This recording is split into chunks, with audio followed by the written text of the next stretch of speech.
mencoba sih untuk mengembalikan sesuatu untuk PPA gitu loh. Ya, apalah pasti ada kita mencoba memberikan sesuatu untuk dalam tanda petik membalas apa yang telah PPA berikan kepada kita gitu loh. Itu sih sebenarnya semangat utama yang sampai saat ini terus menyemangati. Saya rasa Tio juga gitu ya Tio ya. Ya, istilahnya kan kita waktu dulu jadi PPA ngerasain kayak seru ya jadi PPA gitu. Kenapa kenapa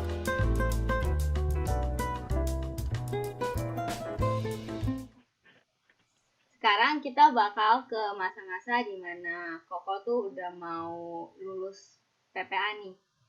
Waktu Koko akhirnya lulus PPA tuh, gimana tuh rasanya kok? Mungkin kok Adit bisa mulai duluan? Yang pasti sedih di saat kita dulu hampir setiap minggu ya kita kumpul di ruang PPA ngobrolin entah apapun dari urusan PPA, sekolah, umum, apapun kita kumpul. Saat kita lulus tuh kayak ya udah nih gue udah nggak bisa tugas lagi nih, udah selesai nih pengabdian di PPA nih. Ya kayak sedih gitu loh. Kalau Kotio gimana tuh rasanya? waktu itu sedih sih ya pasti. Soalnya kan bayangin dari istilahnya kalau anggapan berapa tahunnya aja kan dari SD kelas 4 sampai lulus SMA udah lama banget kan, istilahnya hampir setiap minggu yang kayak Wadid bilang, tiap minggu tuh bisa rajin-rajinnya, ada masa rajin-rajinnya tugas, terus juga kan tiap minggu ketemu teman-teman PPA. Waktu lulus kan istilahnya ada perasaan kayak waduh, eh, apa ya istilahnya bisa sama teman, terus juga ya udah melayani di PPA-nya selesai ini, istilahnya gitulah. Jadi sedih sih pastinya waktu lulus dari PPA. Hmm, kayak PPA udah hampir setiap minggu, jadinya udah kayak jadi rutin gitu kan. Terus abis itu tiba-tiba rutinnya berhenti, ada yang rasanya pasti kayak ada yang kurang gitu. Nah, terus kalau aku boleh tahu nih, kira-kira apa sih yang membuat Koko tuh memilih untuk tetap melayani di PPA walaupun udah lulus hingga sekarang gitu? Mungkin kok Tio bisa mulai duluan? Yang membuat aku memilih tetap melayani di PPA setelah lulus tuh, eh, jadi cerita dikitnya adalah setelah lulus dari PPA di Santo Andreas, kan aku kuliah. Kebetulan waktu kuliah itu juga dapat kesempatan untuk tetap melayani sebagai PPA. Jadi di waktu lagi kuliah di luar pun tetap bisa melayani sebagai PPA. Itu waktu itu seneng banget sih, istilahnya waktu lulus kan sempet ya sedih kan mikirnya, oh udah selesai nih pelayanan sebagai PPA, ternyata pelayanan sebagai PPA itu masih bisa lanjut walaupun uh, udah nggak di, maksudnya walaupun PPA-nya udah bukan di Santo Andreas gitu, waktu lagi kuliah pun tetap bisa melayani sebagai PPA. Terus waktu udah selesai kuliah balik ke gereja Santo Andreas kan, ada kesempatan untuk tetap bisa melayani sebagai pendamping PPA di Gereja Santo Andreas, yaitu gimana ya istilahnya kan udah PPA Santo Andreas juga udah kayak keluarga lah rasanya kan gitu. Jadi bisa kembali melayani itu langsung tanpa ragu mau banget gitu waktu itu. Waktu itu kan Koko ada tadi bilang sambil kuliah sambil ngelayani di BPA. Kuliah kan identik dengan kata-kata stres ya kok, banyak tugas, banyak ujian. Itu waktu itu eh, apa nggak ganggu gitu waktu masih harus melayani di PPA? Sebetulnya tergantung sih, kalau aku kebetulan kuliahnya nggak sampai, istilahnya nggak sampai semenakutkan itulah istilahnya. Jadi tetap bisa melayani sebagai PPA lah dulu. Kan juga pelayanan sebagai PPA kan, ya pelayanan-pelayanan gereja kan terutama fokusnya kan banyaknya cuma di Sabtu Minggu. Jadi harusnya bisa lah bagi-bagi waktu untuk tetap bisa melayani di gereja gitu. Kalau Ko Adit gimana tuh? Kenapa masih mau melayani setelah lulus PPA?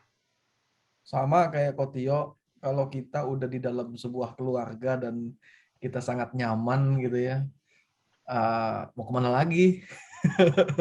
Udah punya rumah, terus ya kalau mau kemana-mana ya balik lagi ke rumah gitu kan. Dan ya kita dapat banyak dari PPA, kenapa kita nggak mencoba sih untuk mengembalikan sesuatu untuk PPA gitu loh. Ya apalah pasti ada, kita mencoba memberikan sesuatu untuk dalam tanda petik membalas apa yang telah PPA berikan kepada kita gitu loh. Itu sih sebenarnya semangat utama yang sampai saat ini terus menyemangati. Saya rasa Tio juga gitu ya Tio ya?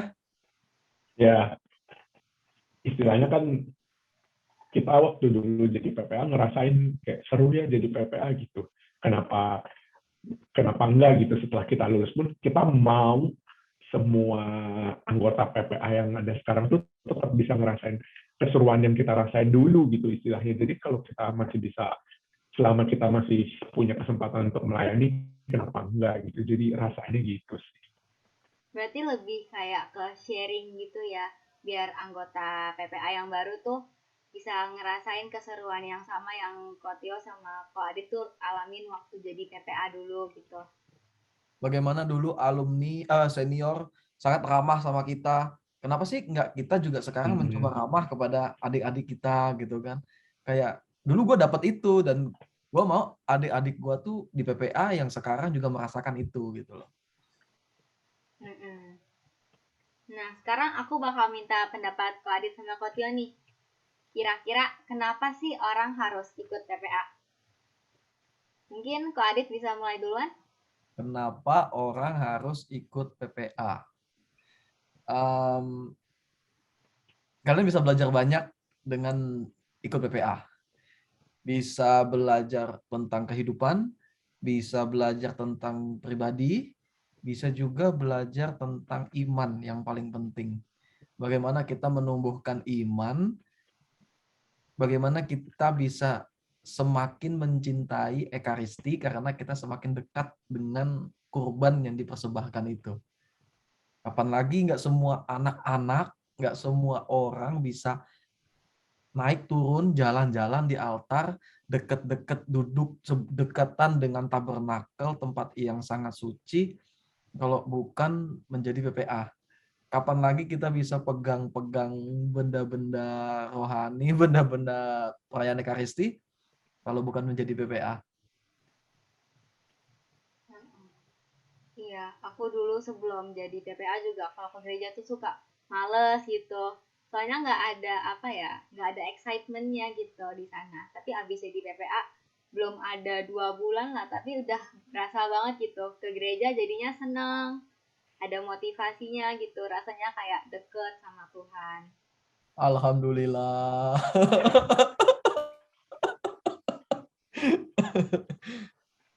Kalau Kotio gimana tuh? Kenapa orang harus ikut PPA? Masih yang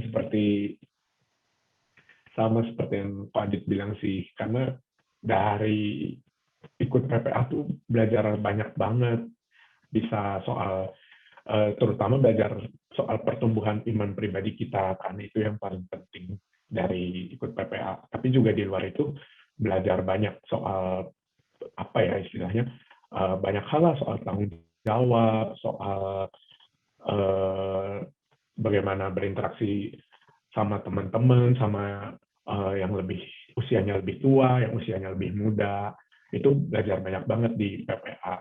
Dan juga itu yang Adit bilang tadi ya, ada privilege-nya juga di selain tanggung jawab yang kita pegang, kita juga dapat privilege itu, kayak kan nggak semua orang bisa di atas altar, bisa melayani, bisa deket sama Romo gitu, yaitu ada privilege-nya juga dengan join PPA gitu.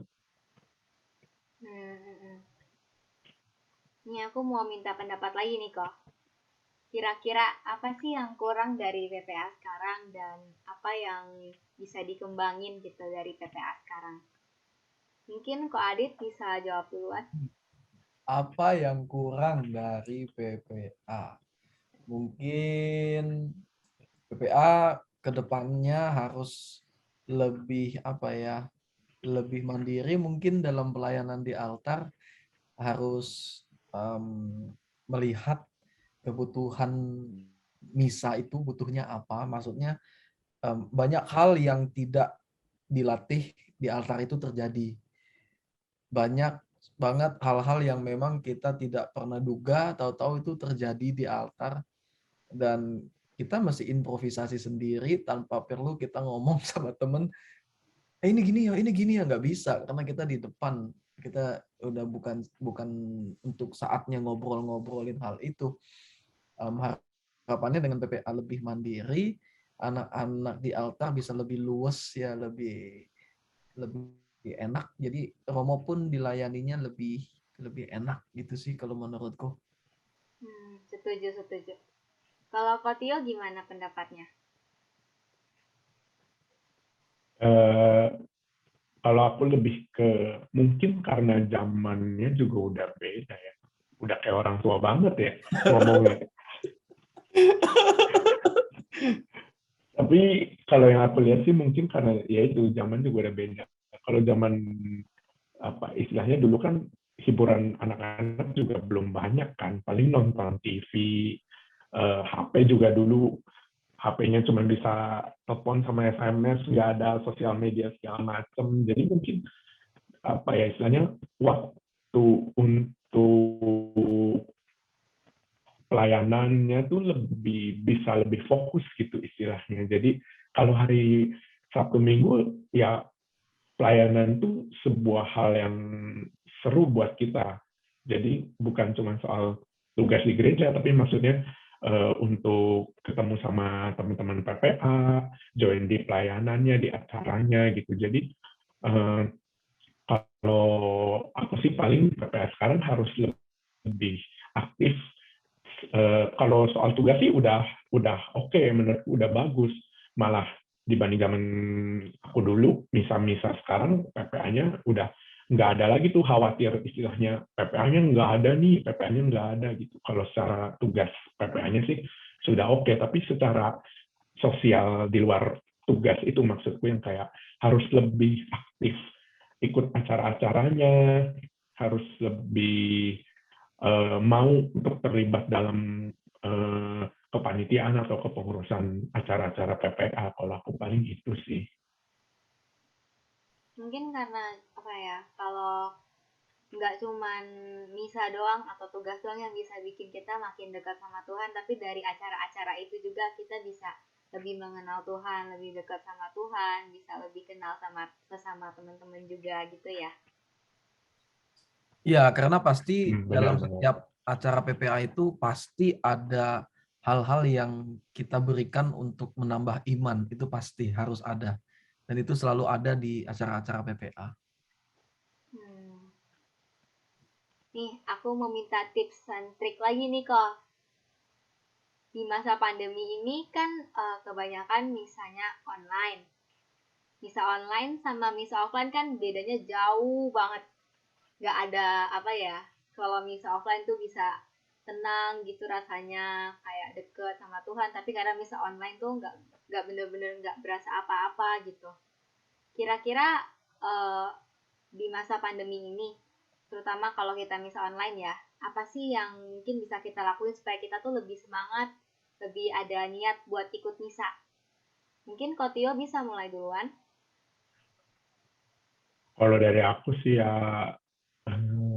kalau misalnya aku pribadi aja kayak, ya itu tadi, menjadi PPA itu tadi juga berpengaruh soal misa ini gitu di masa sekarang. Karena kan dari dulunya udah, apalagi kita PPA begitu deket sama altar, sama Romo, sama sama tubuh Kristus itu sendiri. Jadi ketika kalau misa cuman online, istilahnya nonton dari TV gitu, kayak rasanya kurang banget gitu, kayak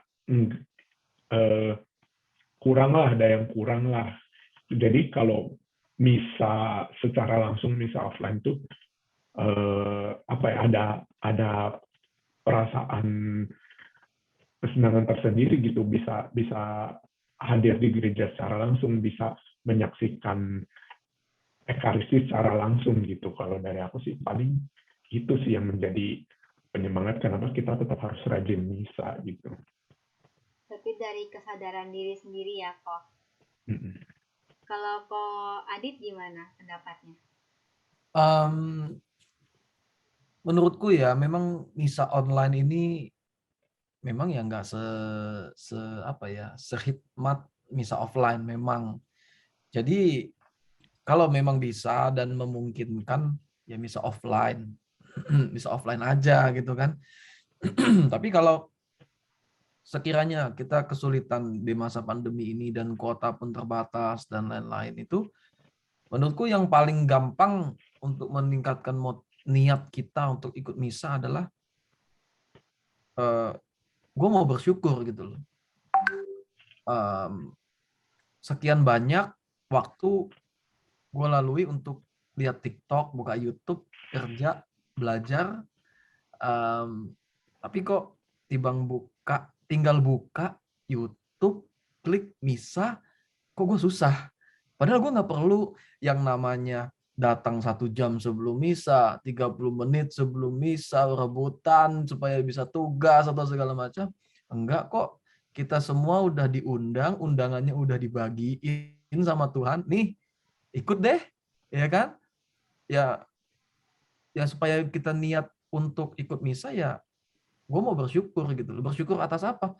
Atas hidup yang kita sudah jalani dan atas teknologi yang memang Tuhan kasih ke orang-orang pintar itu untuk diciptain buat bantu kita gitu loh. Jadi ya kalau kita buang waktu banyak buat yang lain, kenapa enggak kita dengan kemudahan yang ada itu kita ya udah, gue mau bersyukur tentang apapun yang gue terima gitu aja sih sebenarnya. Iya iya. Sekarang nih kok kita bakalan berimajinasi dikit ya. Oke, tidur dulu. Kira-kira nih kok 10 tahun lagi, Koko tuh melihat diri Koko tuh lagi ngapain sih? Atau mungkin ada di mana gitu. Mungkin kok Tio bisa mulai duluan? Waduh, 10 tahun lagi ya. Waduh, nggak kebayang sih 10 tahun lagi. Ngapain ya? Masih melayani nggak tuh Terus kok? terang nggak kebayang sih 10 tahun lagi, belum terbayang sejauh itu. Kalau masih ada kesempatannya, tentunya kalau aku sih bisa bilang masih. Karena memang apa ya, istilahnya dari dulu, dari kecil udah ada di lingkungan yang apa ya, menyenangkan untuk melayani gitu. Jadi rasanya sampai sekarang pun ada perasaan senang ketika masih bisa dan masih diberi kesempatan untuk melayani apapun bentuknya. Jadi rasanya sih pastinya masih sih. Mungkin istilahnya emang udah hatinya di situ gitu ya. Kalau Kak Adit gimana kok? 10 tahun lagi. Jauh ya. Orang tiba kita aja setahun tiba-tiba ada corona kemarin itu ya. 10 tahun lagi yang pasti akan terus, semoga Tuhan masih mengizinkan untuk melayaninya terus dalam bentuk pelayanan apapun sih. Ya nggak tahu ya ke depannya mungkin masih di PPA atau enggak, kita juga nggak tahu. Atau udah di pelayanan yang lain, kita nggak tahu. Tapi yang pasti sekian lama kita melayani, kayak Tio melayani di altar, kayaknya kita kalau jauh-jauh dari pelayanan altar tuh kayaknya agak gimana gitu. Karena memang kita dari kecil ya di situ gitu loh. Jadi kalau kalau aku lihat 10 tahun yang akan datang mungkin akan terus dalam pelayanan tapi tidak tahu dalam pelayanan apa, tapi pasti dekat dengan altar. Karena selalu ada sukacita dalam pelayanan kita itu sih. Semoga terwujud deh. Amin. Amin. Nah, kok kira-kira nih kalau ada teman-teman kita yang mau melayani juga nih, melayani di PPA setelah lulus PPA nih kayak Ko Tio sama Ko Adit. Itu ada prosedur-prosedurnya gitu nggak sih? Ada harus daftar di mana atau gimana gitu? Mungkin Ko Adit bisa mulai. Kalau teman-teman sudah lulus dari PPA, artinya sudah kelas 3 SMA, sudah tidak secara aktif melayani di PPA. Kalau masih mau aktif, kami para pendamping sudah kesepakatan bahwa kalau memang teman-teman masih mau join, silahkan kontak kepada teman-teman pendamping siapapun yang teman-teman merasa nyaman. Silahkan kontak, nanti daftar aja, lalu nanti kita akan ajak ngobrol untuk join bersama pendamping. Nggak sampai terlalu prosedural sampai gimana banget, nggak. Kita tetap welcome kepada siapapun yang masih ingin melayani di PPA. Ada interviewnya nggak tuh kok? Paling tanya-tanya aja lah, ngobrol-ngobrol, nggak interview gimana-gimana banget kok. Ko Tio ada yang mau ditambahin nggak? Ditambahin enggak sih ya, kayaknya kalau prosedurnya cuma nambahin paling sebenarnya kalau udah lulus dari PPA ada masih sangat banyak pelayanan yang bisa dilakukan. Jadi kalau menurutku kalau masih mau melayani di PPA, yaitu tadi ada prosedurnya yang tadi Pak Adit bilang, bukan prosedur ya istilahnya, kalau masih mau untuk melayani ya begitu caranya. Tapi sebenarnya di luar PPA juga masih banyak banget sih pelayanan yang bisa dilakukan. Dan juga kayak aku dulu itu kalaupun misalnya kuliah setelah lulus SMA, kuliah gitu pun coba kalau masih mau melayani di PPA, coba cari tahu di misalnya kita keluar kota, keluar negeri, atau di lingkungan kampus gitu. Ada nggak sih kesempatan untuk melayani sebagai PPA? Karena aku yakin banget sebenarnya ada sih, masih ada kesempatan untuk melayani sebagai PPA di tempat lain, nggak harus di Gereja Santo Andreas doang. Iya. Kadang juga sekolah, kalau dari sekolah sendiri, sekolah SMP, SMA juga ada. Kalau emang melayani di PPA di gereja, mereka bisa melayani di gereja sekolahnya itu kan. Terakhir nih kok, boleh dong sepatah dua patah kata buat teman-teman kita di PPA yang mungkin masih aktif atau yang udah alumni juga boleh. Mungkin Ko Tio bisa mulai duluan. Paling kalau buat teman-teman PPA yang masih aktif, ya manfaatin aja waktu yang kalian masih punya untuk melayani sebagai PPA aktif. Karena apa ya, joinlah sebanyak-banyaknya.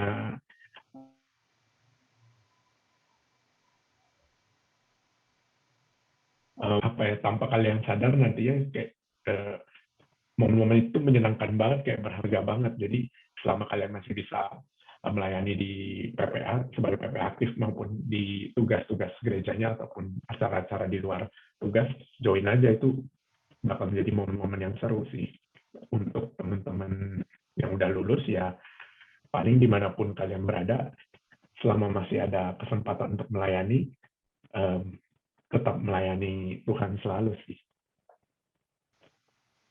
Kalau Ko Adit, gimana tuh? Ada sepatah dua patah kata? Sepatah dua patah kata untuk PPA yang aktif, silahkan mengaktifkan diri. Silahkan join apapun yang kalian, acara apapun yang kalian mau join, partisipasi tidak hanya sebagai peserta. Kalian mau belajar tentang administrasi misalkan atau belajar keuangan, silahkan kalian bisa belajar dari acara-acara itu, bikin proposal, belajar hitung anggaran, belajar mengkoordinir teman-teman, belajar public speaking, kalian apapun kalian bisa pelajari dari PPA. dan PPA sangat membuka kesempatan untuk itu. Silahkan mengaktifkan diri dan terlibat dalam apapun acara PPA. Buat teman-teman yang udah lulus, silahkan juga untuk membawa pesan-pesan dan semangat yang telah kalian dapat dari PPA dalam pelayanan-pelayanan baru yang kalian jalankan. Itu aja sih. Terima kasih. Terima kasih kok. Wah, keren banget nih sharing hari ini. Aku sendiri dapat banyak banget dari sharing-sharing Ko Adit sama Ko Tio. Thank you banget sekali lagi buat Ko Adit sama Ko Tio udah mau ngobrol-ngobrol, sharing-sharing sama kita hari ini. Semoga sharingnya bisa bermanfaat untuk kita semua dan juga bisa menambah semangat supaya makin semangat melayani Tuhan. Amin. Amin. Yaudah, aku bakal tutup episode kali ini. Thank you juga buat teman-teman semua yang udah nonton ya. Thank you, God bless you. Bye.